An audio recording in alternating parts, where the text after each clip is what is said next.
Yo, Oda blessed this beat. One Piece fans, we ate. We definitely ate. Let's get into it. First and foremost, we're starting with the color page by Oda, and let's just say this man has just blessed us with just god-tier color pages over the years, and I can say that that consistency has not dropped. So the first thing that we see in chapter 1113 is this beautiful color spread of Robin playing the Straw Hat Pirates like chess pieces. But we see that Chopper is the pawn, Luffy is the king, Nami is the queen, Brook and Usopp being bishops, which is perfect for them, Jinbei and Frankie being rooks, which is just, once again, just so perfect. The two dads of the Straw Hats, and they're just doing their thing, you know. Zoro and Sanji mirroring each other as the knights with equally opposing color schemes is so cool. I just love that kind of thing. Next, going into the notes, which is an interesting thing, which is funny because Oda just talks about, isn't Seijo Ishii Supermarket great? They have the best Kazuchi cheese snacks around, and all sorts of roasted sweet potatoes. Oh, and kimchi too. What's wild to me is that very few people know what Oda looks like properly. Like, at least today. You could just be working at a supermarket, just minding your own business, and unaware of anything else. One of the greatest manga authors of this day, and story authors of this day, just walks up to you and buys some Kazuchi cheese snacks. Imagine just being a Japanese retail worker, Japanese, like, supermarket worker, and you've met Oda, but you just will never know. Oda playing undercover boss. Onto the chapter. We start off with Mars in Punk Records, and I think it's officially okay to say that Coffee Piece is over. We are actually getting into business with Vegapunk, and it's good to see, because as much as I love Coffee Piece, there's a bit of yappage that goes on there. So we move into Punk Records with Mars presently, and we see that he is standing before what is Vegapunk's head. I thought that Vegapunk had taken his brain out of his head, but no, they got that whole pickled radish in that jar. Also, does Vegapunk grow more hair? Because surely, if you just kept the same amount of hair, you'd be growing gaps in between your hair as your head grew. Man, I need to know Vegapunk's secrets. I need to get me the brain fruit. So that we see that Mars is tiny compared to Vegapunk's huge brain. But we see something that Mars says which is interesting. He says, "Then again, what is death to something like this? Is your consciousness even housed here?" He's hinting at the fact that Vegapunk might not actually be dead. Whilst his body is gone, his satellites are still running, and also his brain is still functioning and giving information. Now this entire situation with Vegapunk is going to push what a lot of people question about Devil Fruits. Is it body death or is it brain death that stops a devil fruit from being yours? An example is Kuma, where we can see that his body isn't dead. There is a key to one aspect of your character dying in which a devil fruit is not lost, and I'd like to look more into that and hopefully figure more about that in the future. Then we move into the classic panning of different areas in the story, finding out what people are thinking and what people are reacting and how people are reacting to this information in the world. And first we stop off at Kaya. It's good to see that she's back in full health, and honestly she looks so happy, and I'm so happy for her. Then we see others such as Crocus and Laboon, Baltimore and its people, following into Birdie Kingdom, then Fuller Lead. A note I've made about all these places, and I'm sure everyone else has made this observation as well, is that these are all places where the Straw Hats are very well known. These are all places where the Straw Hats have had an impact on the people, such as Baltimore, where Frankie was stationed, Birdie Kingdom, where Chopper was, Syrup Village, where Usopp originally comes from and where they got the start to their pirate adventure with the Merry, and of course Twin Cape with Laboon. Also, in addition, we have Fuller Lead,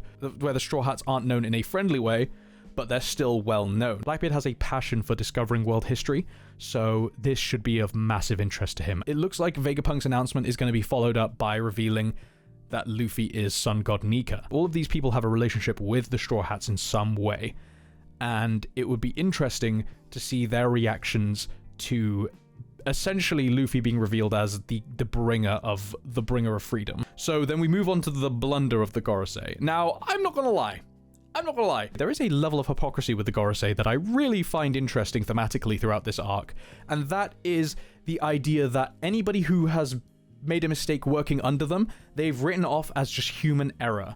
Now, I don't know about you, but I feel like the Gorosei have blundered the most this arc, aside from Zoro. Zoro has blundered massively. He should have finished Lucci from the start. He displaced Jinbei. He basically put the entire crew in danger because he was stalling. Marco is my favorite character. I know stalling. Zoro was stalling. On purpose, when he did not need to be. So, as we can see, Mars falls for the clear bait, which is the regular transponder snail hiding behind the broadcasting transponder snail. The Gorosei have this level of immaturity to them. Well, of course, Mars is angry and just starts booming the place. Amongst flashing images of different people from different lands gathering to hear Vegapunk's message, we see the Gorosei are panicking. We can see that there's the double exclamation marks, the question mark exclamation mark behind everything that they're saying now, and they are getting very rattled. This is why I think the Gorosei are still human, because they say he was much more cautious than we gave him credit for. They are making the same mistakes in which they accredit to human nature only, which shows that they are also human. They just egotistically put themselves above it. In my opinion, they still could be demons, but I'm starting to think that they are just humans who have knowledge that the rest of the world doesn't have. Because of that, their ideology is that they are better than the rest of humans, that they are better than the rest of the people on this planet. Now we have a panel where it shows the Gorosei are sweating, physically sweating, and figuratively, of course. Now, okay, so then we move into Sanji having tunnel vision feats. Essentially, this man is so strange. I don't know. All I'll say is that Sanji has been selectively showing up this arc. Sanji and Zoro have, all I'll say is that Sanji and Zoro have a lot to answer for.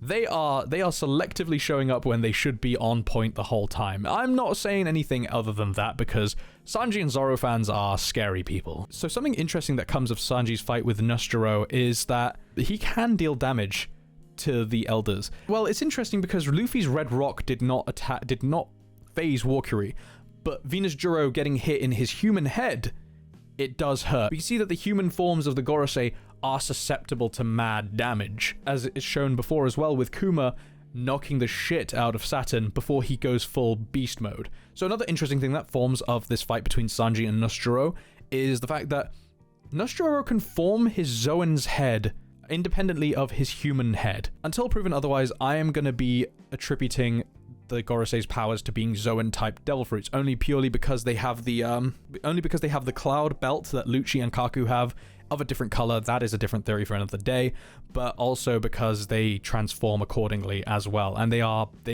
somewhat bestial forms. So that is why I attribute it to being a Zoan type, unless proven otherwise. Now, this is interesting because Nostro's horse form can form separately of his own body, and he can use it as an extension of himself, which is, until proven otherwise, I would like to think it's just a part of his devil fruit. I think this is just something unique to Venus Juro's fruit, as we've seen awakened Zoans like Kaku and Lucci, and they have not been able to protrude a part of their Zoan form from their human form separately outside of transformation. It is an interesting thing to see, and it adds more depth to the Gorosei's fighting capabilities, and who knows, maybe they're all capable of this. They each can wield a different element. Saturn's being poison/acid, Nostro being ice, so on and so forth. They also have a physical aspect that they can manipulate. So Saturn has his legs that can extend and change shape. So that's an interesting one, and maybe this is Nostro's physical ability, is the ability to operate his horse body outside of his main body. Who knows? It's very jarring as well to see Sanji getting bitten, or Sanji getting hit by something, and we hear crush snap. We've seen this man attempt to straight up bite Sanji in half. Of course, I don't think it's going to work because of his Germa genetics, but it's still kind of hard to see the man in that situation. My guy got Attack on Titan. Can we just make a note that every time Sanji tries to save Vegapunk, he ends up either dropping the man or throwing him to the fucking side? My guy, please treat the elderly with respect. This man single-handedly fails to protect Vegapunk in any situation. Okay, moving into Vegapunk's goodbye, which is essentially him saying farewell to the rest of the world. So we start with him mentioning sins. We've seen sins being mentioned twice now, once by Vegapunk and another by Vegapunk. So Vegapunk is stating that he's actively committing these sins.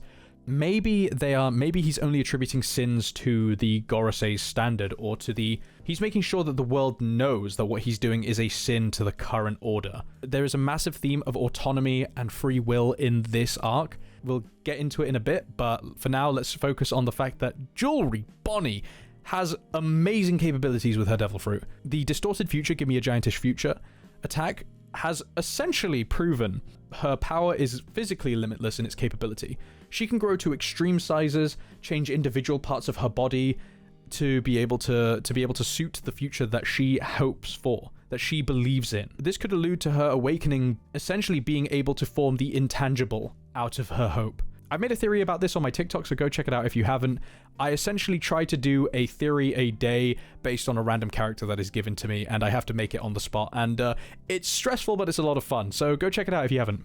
I'd like to see if Bonney ever awakens her fruit, what the capabilities of the future she believes in can form, not just physically, but intangibly as well. Maybe if she believes in a future where everyone can be healthy and happy, she can start healing people. Now, then we get into Vegapunk announcing his death to the world. We know that Vegapunk's heart has stopped beating. We know that he is dead, but as readers, we get to know that. The rest of the world now knows.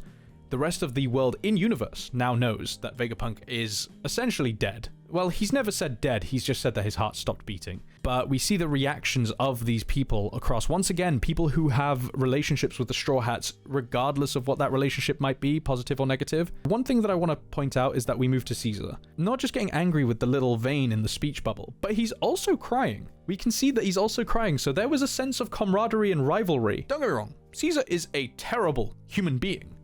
However, it is interesting to see what might become of his character. We might see him try to take on what Vegapunk couldn't do in his lifetime. That would be such an interesting development for Caesar and for Neo-Mads as a group. Then we see Morgan's essentially panicking over his tabloid being exposed. El Bozo. And then at the bottom of the page, we get an announcement from Vegapunk. We get Vegapunk pleading the world to assume that his killers are not evil. We can see in Duval's section that they mention, oh, but he's being held hostage by the Straw Hats. I think that Vegapunk knows that the world is going to put one and one together and try and form a narrative that the Straw Hats have essentially taken Vegapunk hostage and killed him. But what I truly see this as is, I feel like he's low-key forgiving Kizaru. I think he's saying, you're not evil for killing me. You just made the wrong choice. Because you can be disappointed in someone, but still not think they're evil. So then it follows into Vegapunk saying, I do not intend to discuss right and wrong here. I'm not qualified to judge such things, and I do not know nearly enough about him in any case. Essentially, Vegapunk is enforcing the fact that he is just here to say what he knows to be true. And who isn't going to believe the smartest man on the planet? Let's be honest. What he is here to do is he is here to reveal certain information, just reveal the truth to the world. We can see that Vegapunk massively favors autonomy and massively favors your ability to decide and your ability to choose. He's found out the hard way what losing your individuality can do to a person, as seen with Kuma. He's gone into this assumption with, not everyone is going to believe what I say, but you have the right to know this, and with this information, you make your decision on what you think you'll do. I think he's putting it into the hands of the people. He's just giving the people the tools to resort to revolt. And I think low-key he's helping Dragon in the long run, because by doing this, he's gonna help the Revolutionary Army struggle. Because then doubters think he's following an agenda. But if you give people the truth, the objective truth of what is happening in the world, then you can let the people decide for themselves. Not everyone's gonna make that decision. Not everyone's gonna make the decision you think they're gonna make. But it's the fact that everyone knows, and that's what he wants. He wants the Gorosei to be powerless, because when everyone knows what you have been killing people to avoid hearing, you have to either go for scorched earth or you have to surrender. They are going to go scorched earth, and let's be honest, once the whole world knows your insecurities, everyone is your enemy. So then we move into Saturn attacking the Straw Hats. I mean, they are rattled, they are angry, they do not want to be messing around. Saturn goes straight for the kill on Robin. What I love to see in this scene is the Straw Hats protecting Robin. I'll be honest, this panel goes so hard for metaphorical reasons. For me, at least. Because, I mean, this is humongous for the Straw Hat crew. This is humongous for Robin as well, because without the presence of Luffy, Sanji, Zoro, Jinbei, essentially the 4 strongest crewmates, and even Frankie as well. Frankie's not there either, but she is being protected by what a lot of people think are the weakest Straw Hats. It's so cathartic to see that, you know, combined, Nami, Chopper, Usopp, and Brook can help Robin and can save her and can protect her from the world government. Metaphorically, this is a throwback to Enies Lobby when they said, no matter what, we will protect you. And they are capable of that. That is fantastic writing. And it's only enforced by the fact that none of the super strong fighters in the Straw Hats are there. I mean, look, say what you will, Brook I think is an amazing fighter, but it still hits home the fact that, you know, some of the weakest Straw Hats are amongst that group, and they still manage to protect Robin from the strongest authority in the world government. This arc is massive closure for Robin. I got so emotional during this arc throughout all the points in which Robin got closure. Saul is alive, the people in Ohara didn't die in vain because their research was saved, and 3, now we can see that the promise that the Straw Hats made to Robin will never die. They will always be there to protect her. Oh my god, my heart. I want to cry for Robin, man. I love Robin. Anyways, we move on to Vegapunk's announcement. But before we get to Vegapunk's announcement, we see that York is frustrated.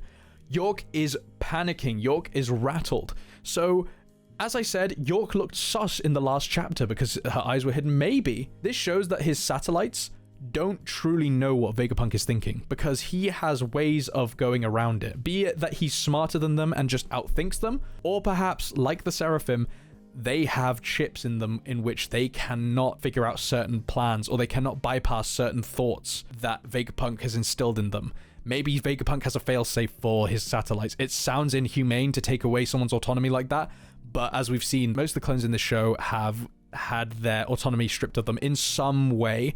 They still have individuality, but they have something in their head that basically tells them to obey orders in some way. So maybe York has this, maybe York has something similar to a chip like that. It doesn't have to be sinister. Maybe Vegapunk just didn't want to involve his satellites and give them the knowledge that he has in certain areas, therefore endangering them to the Gorosei's wrath, you know?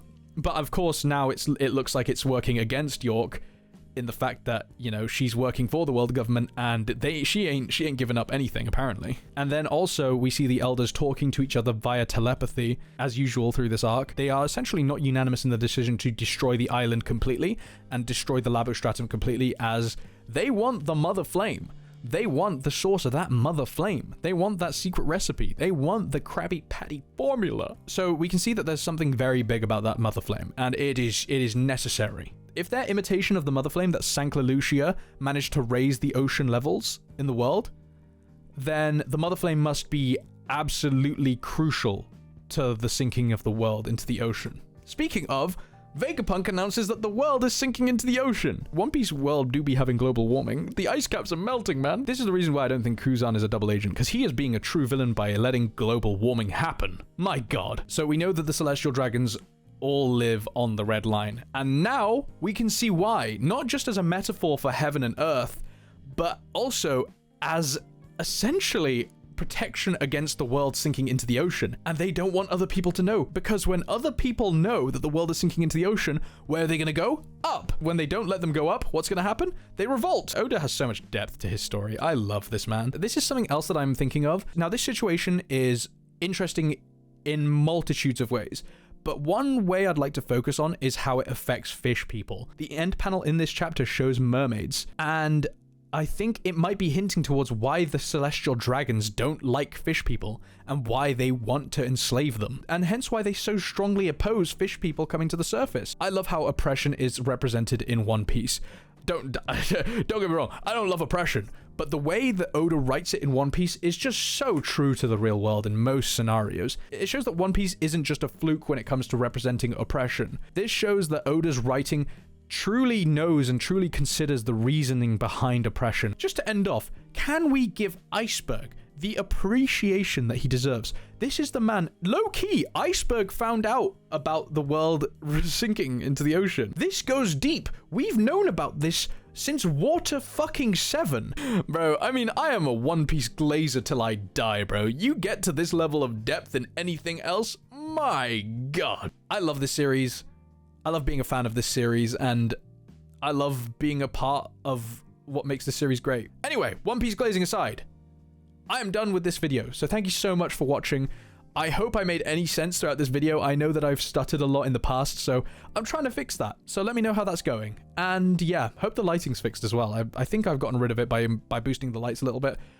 But yeah, thank you so much for watching. Please like and subscribe if you do like the content. I love seeing different takes about One Piece as well. So hey, write a comment. Tell me what you think about the story. Tell me where you think it's going. Please get involved. I love the community. I want to get more involved in the One Piece community. So please don't be shy. Let me know. Thank you so much, and take care, and see you next week for another amazing chapter of Peak.